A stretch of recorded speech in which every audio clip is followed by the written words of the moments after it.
In this video, I want to discuss critical thinking, or to be more accurate, what we are doing when we are thinking critically.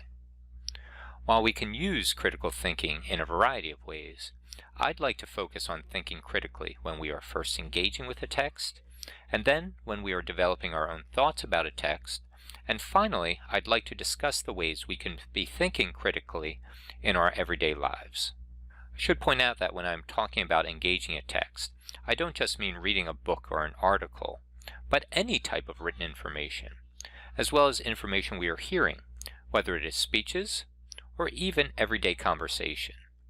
While we could also discuss thinking critically about what we see, that's more complicated, and I won't be able to get into that.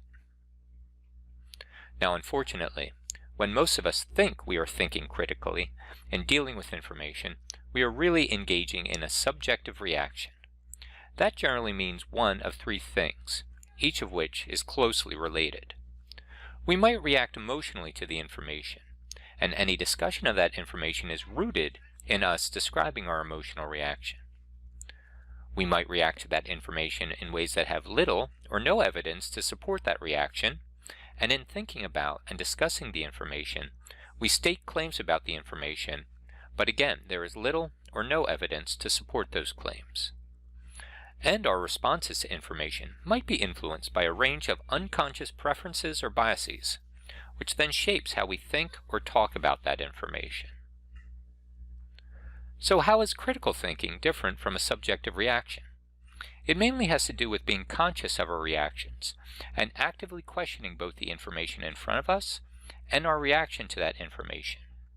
And we can do that by asking a range of questions. Those questions include, what is the purpose of the text? What is the author trying to accomplish? What issues or problems are raised? What data, what experiences, what evidence are given? What concepts are used to organize this data and these experiences? How is the author thinking about the world? Is their thinking justified as far as we can see from our perspective? Is that thinking supported by evidence? How do they justify their thinking from their own perspective? How can we enter their perspective to better understand what they have to say?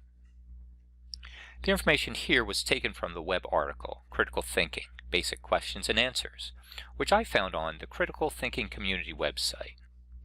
The article has more to say about critical thinking, especially in the context of education.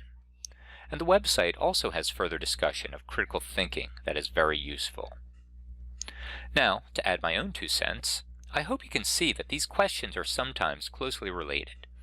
They're meant to push us beyond our subjective reactions and to think about the circumstances behind the creation of the information we are engaging, not so that we can then just immediately accept or reject it, but so that we can then critically engage our own reactions and then think carefully about the relationship between the information, the purposes behind the information, and our own feelings and thoughts about the information. Just as we should examine the validity of any information that we engage, we should also examine the validity of our own responses.